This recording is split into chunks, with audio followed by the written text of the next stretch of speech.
He was the first Roman emperor born and raised away from Rome and Italy, in his ancestral Tripolitania, on the edge of the Sahara. Lucius Septimius Severus rose from a Punic-speaking family in the African city of Lepcis Magna to seize the throne of the world, defeat every rival, and die at the far northern end of the empire, in Britain. Anthony Birley's biography, The African Emperor, follows that astonishing arc and insists on what older histories preferred to forget, that this ruler's origin mattered. This is the story of where he came from, how he won power in a year of 5 emperors, and why Birley calls him an enigma to the end. Birley's thesis is stated plainly in his preface. Tripolitania, the land of 3 cities, stood apart from the rest of Roman Africa, deeply conservative after centuries of virtual independence, its Punic or Libyan-Phoenician identity still strongly apparent. No flood of Italian settlers had swamped its Punic elite. Septimius grew up there, among monuments still carved in the old Punic script, and was said to have spoken fluent Punic all his life. Once he seized power, he spent all but 4 of his 18 years as emperor on the move, extending Rome's borders to the Tigris, touring Egypt, the Balkans, Africa, and finally Britain, where he stayed longer than any other ruler. Birley titled the book The African Emperor because he believed that for Septimius, his origin was not an accident of birth, but the key to the man. To understand who Septimius Severus was, Birley begins with the city that made him and the Phoenician civilization that built it on the African coast. Civilization came to North Africa with Canaanite traders from Tyre and Sidon, their language, Phoenician, later called Punic, closely related to Hebrew. After the upheavals of the Sea Peoples around 1200 BC, they pushed west, and the most important of their colonies was Carthage, Kart Hadasht, the new city. To control the shortest paths to the African interior, Carthage planted a settlement at a place called El Piqui, the future Lepcis Magna, with Oyat and Sabratha to the west. The Greeks called these 3 the Emporia, the trading towns. They grew rich on grain and olives from the Gebel Hills and the fertile valley of the Sinops, which Herodotus said yielded 300-fold. Their guardian gods were Punic, Melkart, lord of the city, whom Rome would call Hercules, and Shadrapa, equated with Liber Pater. This was a Libyan-Phoenician world, mingling Phoenician settlers and Libyan Berbers, hundreds of kilometers closer to Black Africa than Carthage herself. Lepcis came to Rome on her own terms. Having enjoyed virtual independence for over a century, she became a friend and ally of Rome during the Jugurthine War, then a free city under Augustus, issuing her own coins and adapting her Punic gods to the imperial cult. Her notables, men with names like Annibal to Papias Rufus, paid for the theater and market, while still serving as suffetes, the twin Punic magistrates. Under Vespasian, around 78, Lepcis became a municipium with the Latin Rite. Under Trajan, around 109, she was raised to the rank of colonia, and all her people became Roman citizens. Yet the transformation was never complete. The new wards were given imperial names, but masked an ancient Punic institution. The chief magistrates briefly kept the title suffetes, and the colonia, gleaming with public buildings, looked more like a Greek city than a Roman one. The old language was still spoken, above all in the countryside. Septimius Severus was born on the 11th of April, 145, at Lepcis Magna, son of Publius Septimius Geta and Fulvia Pia. He was named for his paternal grandfather, the man who had truly made the family Roman. That grandfather had been taken to Italy as an infant, owned estates near Veii, and was a minor figure in the literary circles of Flavian Rome, even a Latin poet. His friend the poet Statius wrote him an ode that insisted, almost too eagerly, that he was no foreigner. Non sermo ponis, non habitus tubi, externa non mens. Italus, Italus, your speech is not Punic, nor your dress, your mind not foreign. You are Italian, Italian. But the grandfather returned to Lepcis, and the emperor's own father, Geta, an obscure provincial who never held office, spent his entire life in Tripolitania. Septimius himself grew up in Africa. 2 senatorial kinsmen, called his uncles, had already reached the consulship before he was born. Septimius spent his first 17 years in this Punic-flavored world. It is said his favorite childhood game was judges, making his playmates act as lictors carrying the rods and axes before him, while he played the Roman magistrate. He was schooled in Latin and Greek, but a late source calls him more fluent in Punic eloquence because he was born at Lepcis. His sister Octavilla could scarcely speak Latin at all. When he was 13, the most celebrated literary scandal of the age unfolded nearby. The writer Apuleius of Madaurus, on trial at Sabratha, defended himself against a charge of using black magic to win his wealthy widow bride. For the boy, the trial must have been unforgettable. The HA claims Septimius kept a trace of an African accent into old age, and the chronicler John Malalas later said he was dark-skinned, and Birley notes that one color portrait of him has in fact survived. At 17, Septimius left Africa for Rome to make his way, and began the slow senatorial ascent that would carry him across the empire. Septimius reached Rome in 162, in the reign of Marcus Aurelius, and was granted the broad purple stripe of senatorial rank at the request of his consular kinsman. The empire was in ferment. The long Antonine peace had shattered into war with Parthia in the east and pressure on the northern frontiers. Men from Africa, like Marcus's tutor Fronto of Cirta, were already storming the heights of Roman society. Septimius, however, was no instant success. He omitted the military tribunate, served his apprenticeship in the courts, and recorded, in an autobiography he later wrote, a string of omens that fed his hope of greatness, a dream of suckling a she-wolf like Romulus, sitting by a servant's mistake on the emperor's own chair. He was a fervent believer in signs and a lifelong addict of astrology, in an age that was, Birley notes, highly superstitious from top to bottom. His career took him across the Mediterranean. As quaestor, he served a second term in Spanish Baetica, but a Moorish invasion shuffled the provinces and sent him instead to Sardinia for nearly a year, an island that, Birley notes, still bore the stamp of Africa, with the Punic language still in use. His kinsman Gaius Septimius Severus, drawn as proconsul of Africa, chose him as a legate, and the two returned to Carthage and to Lepcis itself, where an inscription records the proconsul and his legate together. Around the age of 30, he married Paccia Marciana, a woman of Punic or Libyan rather than Italian origin, probably from Lepcis. In an African town, an astrologer, reading his horoscope, refused to believe it was really his and foretold everything that came to pass. Septimius rose through tribune of the plebs and praetor, served as a legal officer in northern Spain, and watched Marcus Aurelius die in 180.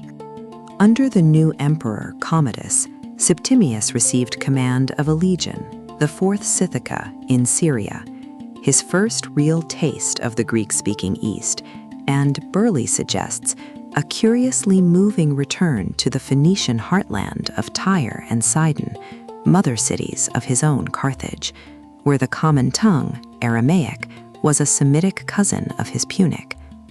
His governor was Publius Helvius Pertinax, the freedman's son who had risen from schoolteacher to one of Marcus's great marshals, a man whose path would shape Septimius's destiny. But the politics of Commodus's court were lethal.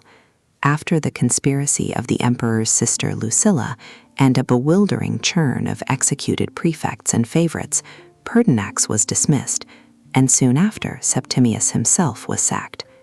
He withdrew to Athens to study, to see the monuments, and for religious purposes, very probably to be initiated into the Eleusinian mysteries. Recalled to favor, Septimius was given his first governorship, Gallia Lugdunensis, where his first wife, Paccia Marciana, died, leaving him over 40 and childless. He had heard, the HA says, of a woman in Syria whose horoscope predicted she would marry a king, and he sought her hand. She was Julia Domna, daughter of Julius Bassianus, hereditary high priest of the sun god Elagabal at Emesa, worshipped there as a great conical black stone. The marriage took place in the summer of 187. Julia, whom Gibbon praised for beauty united to firmness of mind, bore him 2 sons. The elder, called Bassianus after her father and remembered as Caracalla, born at Lyon on the 4th of April 188, and the younger, Geta, born early in 189. Septimius's belief in destiny only deepened. At the oracle of Zeus Belos at Apamea, he received a verse from Homer describing the head and eyes of a king. When Commodus was murdered, the empire fell open. In a single chaotic year, 5 men would claim the purple, and an African would win it. Commodus's last years were a reign of terror, with senators killed in batches and the emperor renaming Rome after himself, dressing as Hercules and slaughtering beasts in the arena. Real power passed to a trio around him, chief of them the new Praetorian prefect Quintus Aemilius Latus, and Latus came from Thani in African Vicina. Birley stresses how far Africans had advanced. Even Pope Victor was African. In the summer of 191, on Latus's recommendation, Septimius was made governor of Upper Pannonia with 3 legions on the Danube. His brother Geta got Lower Moesia. His fellow African, Clodius Albinus of Hadrumetum, got Britain. Africans now commanded 8 northern legions. Latus, the chamberlain Eclectus, and the concubine Marcia drew the aged city prefect Pertinax into a plot to replace the increasingly dangerous Commodus. The pieces for a coup were quietly being set in place across the empire's most powerful armies. On the last night of the year, the 31st of December, 1902, the plot struck. The concubine Marcia gave Commodus poison. When it failed and he grew suspicious, the athlete Narcissus was sent in to strangle him in his bath. Before midnight, Pertinax was hurried to the Praetorian camp, promised the soldiers a donative, and was acclaimed emperor. He was a sober, frugal man of 66 who tried at once to undo Commodus's ruin, restoring the coinage, recalling the exiled, reforming the court, and in doing so, he alarmed the guard, who had grown fat on a tyrant's indulgence. On the 28th of March, 1903, mutinous Praetorians stormed the palace. Pertinax faced them with dignity and was cut down. He had reigned just 87 days. His head was paraded through the streets on a spear. The throne now belonged, in effect, to no one. What followed shocked even Rome. The Praetorian Guard, masters of the city, literally auctioned the empire from the walls of their camp. Pertinax's own father-in-law, the city prefect Sulpicianus, bid against the wealthy senator Didius Julianus, who had succeeded Septimius's circle as proconsul of Africa, until Julianus won the throne with a promise of 25,000 sesterces a man. The Roman plebs were disgusted. They pelted Julianus with stones, called him thief and parricide, and shouted for the armies to come. They did not have to wait long. On the 9th of April 193, just 12 days after Pertinax's murder, the Danubian legions at Carnuntum acclaimed Septimius Severus emperor. Shrewdly, he took the dead man's name into his own titles, styling himself Avenger of Pertinax, and marched for Italy. In the east, the Syrian governor Pescennius Niger had himself been proclaimed. The year of 5 emperors had begun in earnest. Septimius moved with the speed that would define him. To guard his back, he offered the British governor Clodius Albinus the rank of Caesar, a temporary alliance that bought peace in the west while he dealt with Italy. he swept down through Emona and Aquileia and took Ravenna and its fleet unopposed. Didius Julianus, panicking, tried conscripting marines and even elephants for the city's defense, then murdered Latus and Marcia in his terror. It was futile. On the 1st of June 1993, the Senate condemned Julianus, who was killed by a soldier after a reign of just 66 days, proclaimed Septimius emperor, and deified Pertinax. Entering Rome, Septimius disbanded the treacherous old Praetorian Guard entirely, ordering them beyond the 100th milestone, and raised a new, larger guard from his loyal legions. He gave Pertinax a magnificent state funeral, complete with an eagle released to carry his soul to heaven. Master of Rome, Septimius still faced two rivals and a hostile Parthia. He would destroy them one by one, then push Rome's frontiers further east than they had ever been. Septimius turned first to the east, where Paschemius Niger held Syria, Egypt, and 10 legions. The campaign rolled through Asia Minor. Niger's forces were beaten near Cyzicus, where his general Acelius Aemilianus was captured and killed, then again in the mountain passes at Nicaea. The decisive blow fell in 194 at Issus, the very ground where Alexander had broken Darius, where a thunderstorm drove rain into the faces of Niger's men, while cavalry struck their rear, and 20,000 fell. Niger fled toward the Parthians and was caught and killed. Through it all, Septimius advertised his roots. His victory coins invoked the auspices, the guardian gods of Lepsis, Hercules and Father Liber, and showed the personified figure of Africa in her elephant skin headdress. Syria was broken into 2 provinces. Rebellious Antioch, which had once mocked him, was punished, while loyal Tyre was rewarded. The east was his. With Niger gone, the alliance with Clodius Albinus was expendable. In 195, Septimius cast it off, elevating his own elder son to Caesar under the name Marcus Aurelius Antoninus, and self-adopting into the Antonine line, a dynastic claim that left no room for a rival Caesar. A governor quipped, congratulating him on finding a father, since his real father had been so obscure. Albinus, declared a public enemy, crossed from Britain into Gaul with his legions and seized Lyon. The 2 armies met there on the 19th of February 197, in one of the bloodiest battles of the age. Septimius was thrown from his horse, and the day hung in the balance, until his cavalry under Latus turned the rout. Albinus killed himself, his body was trampled and flung into the Rhone. Then came the reckoning. 64 senators were arraigned, 29 executed, more than a third of them tied to Africa. Even before the blood had dried in Gaul, the Parthians had invaded the east, and Septimius sailed to meet them. Building a fleet on the Euphrates, he drove south past undefended Babylon and Seleucia to Ctesiphon, the Parthian royal city, which his army sacked. Dio reports vast slaughter and 100,000 prisoners taken. On the 28th of January 198, by careful design, the exact centenary of Trajan's accession, Septimius took the title Parthicus Maximus, raised his elder son to full Augustus and co-emperor, and made the younger, Geta, Caesar. Only the desert caravan city of Hatra defied him, twice repulsing his sieges with naphtha, archery, and Arab cavalry.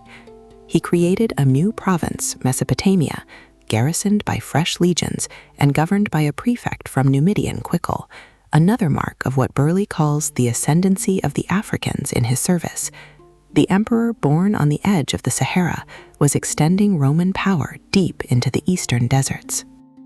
From the east, Septimius journeyed to Egypt in 199 and 200, a land that fascinated him. At Alexandria, he did a remarkable thing. He sealed the tomb of Alexander the Great so that no one after him could view the body or read the secret books, and he removed sacred texts from the temples. He was a devotee of the Egyptian god Serapis, and even had himself portrayed with the god's corkscrew curls and forked beard.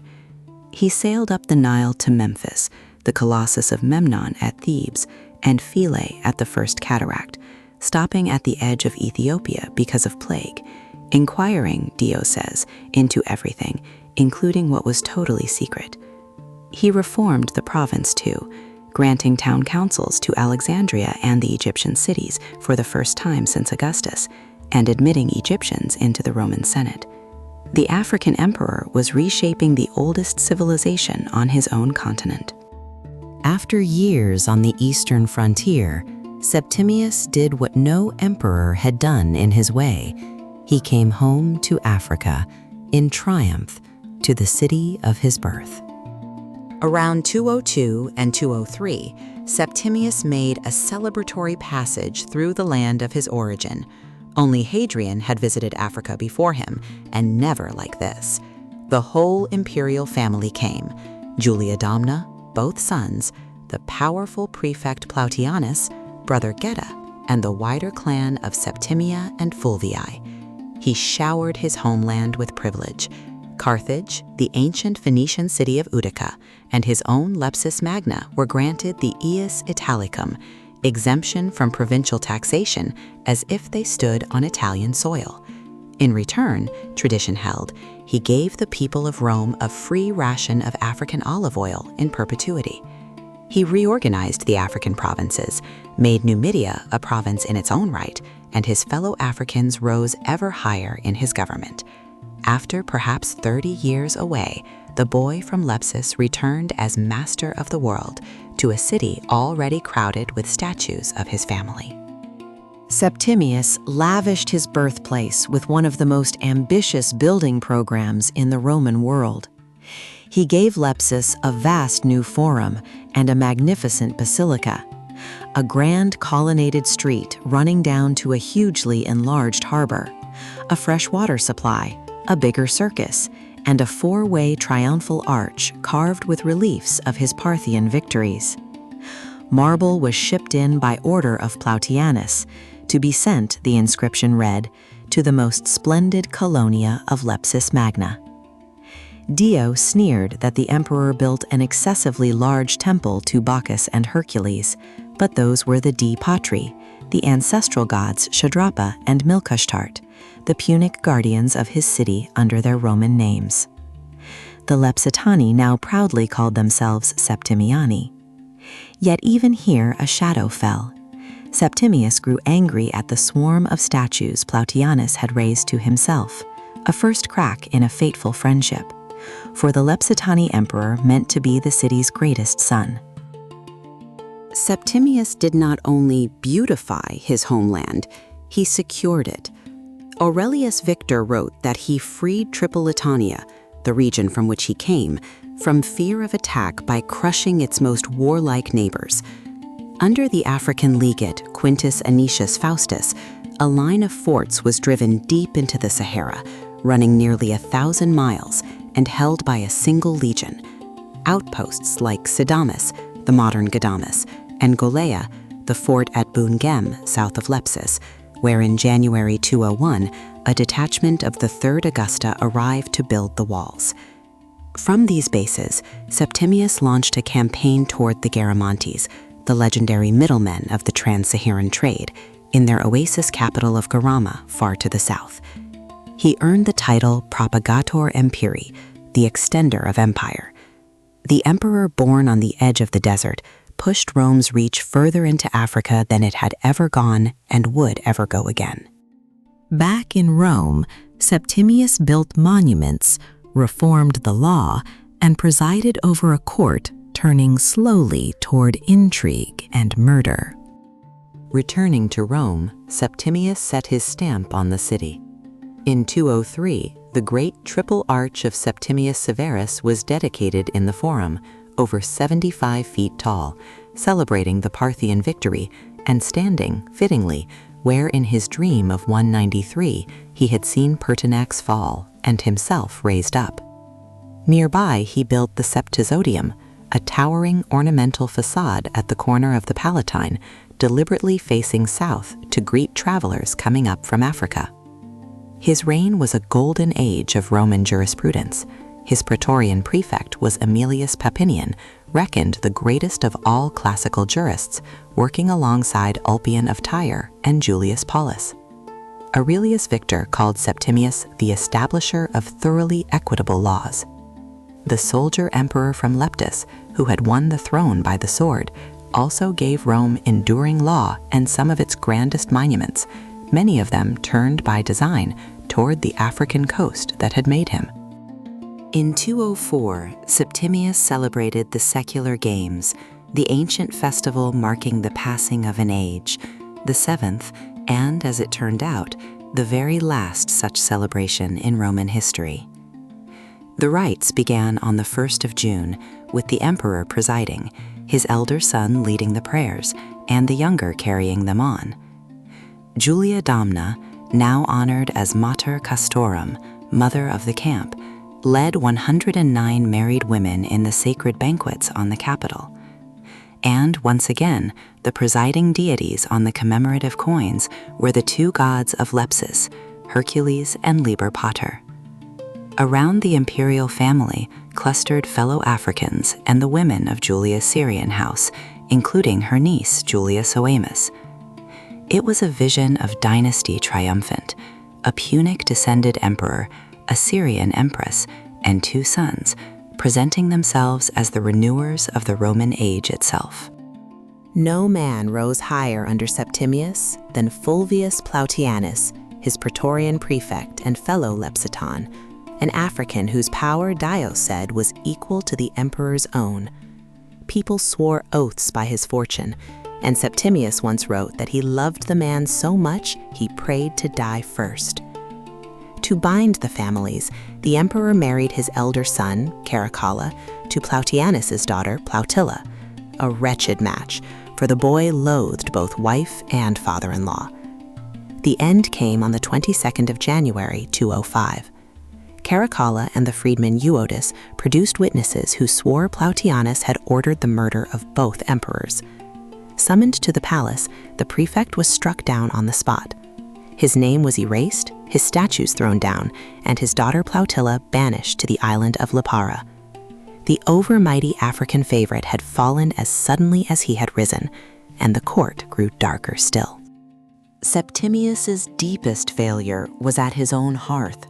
His two sons, Caracalla and Geta, hated each other with a venom that no fatherly effort could cool.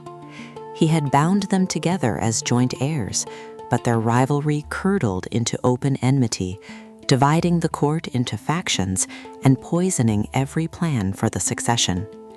Septimius, who in his last years grew convinced he had not long to live, recognized the danger too late. He had once blamed Marcus Aurelius for failing to remove Commodus, yet now found himself unable to choose between or restrain his own quarreling sons. The famous Severan family portrait, the painted Tondo, shows all four of them, Septimius, Julia, and the two boys, together, a serene image of dynasty. But within a few years, one of those painted faces would be scratched out entirely. The harmony the emperor begged for was the one thing his house could not give him. The African emperor ended his life at the empire's farthest frontier, campaigning in the mists of northern Britain, the land where no Roman would stay so long. In 208, Septimus, now over 60 and crippled by gout in his legs and feet, led a great expedition to Britain. His motives, Dio says, were mixed: anger that he was winning wars there through subordinates while a brigand defied him in Italy, a wish to remove his undisciplined sons from Rome's luxuries, and a soldier's desire to end his life on a triumphant note, though he knew from the stars that he would not return. Supply bases were built up on a vast scale. He established himself at Eboracum, modern York, the fortress of the 6th Legion. Beyond the crosswall lay the Free Britons, in two great tribal groups, the Meate nearest the frontier, and the Caledonians in the far highlands, peoples whom the Romans described as living naked and tattooed in a cold land of marsh and mist. Carried much of the way in a litter, The old emperor was, Dio admitted, more vigorous in mind than any youth. In 209, Septimius and his elder son drove north through Scotland, past the marching camps of Newstead and on toward the Moray Firth. The Caledonians refused open battle, luring the legions into swamps and ambushes. Dio claims 50,000 Romans perished, surely an exaggeration, but the toll was grievous. Septimius meant to stay. He built a stone fortress at Carpo on the River Tay, a permanent foothold in the far north. He took the title Britannicus. In Britain, too, occurred the most famous exchange of Julia Domna's life. When the empress mocked the loose morals of British women, the wife of the Caledonian chief Argentacoxus retorted that they fulfilled the demands of nature openly with the best men, while Roman women were seduced in secret by the worst. When the Maetae and Caledonians revolted again in 210, the crippled emperor, unable to ride, ordered his son to wage a war of extermination, sparing not even the babe in the womb. Through the bitter winter of 210 to 211, the emperor's health failed, and on the 4th of February 211, Lucius Septimius Severus died at Eboracum, at York, almost as far from Lepcis Magna as the empire could carry a man. Caracalla was suspected of hastening the end. Dio records his dying counsel to his sons, blunt and soldierly. Do not disagree between yourselves. Give money to the soldiers and despise everyone else. Looking back on a life that had taken him from a Punic provincial town to the throne of the world, he is said to have murmured a more rueful verdict: I have been all things, and it has profited nothing.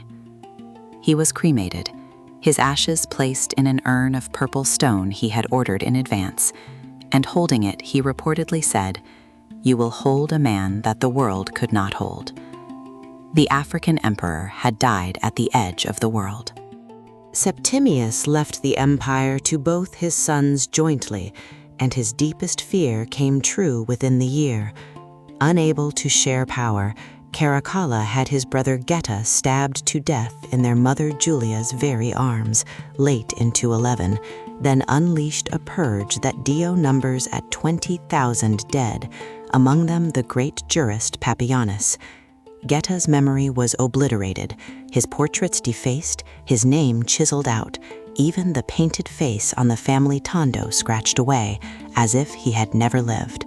Caracalla went on to grant Roman citizenship to nearly every free inhabitant of the empire before he too was murdered in 217.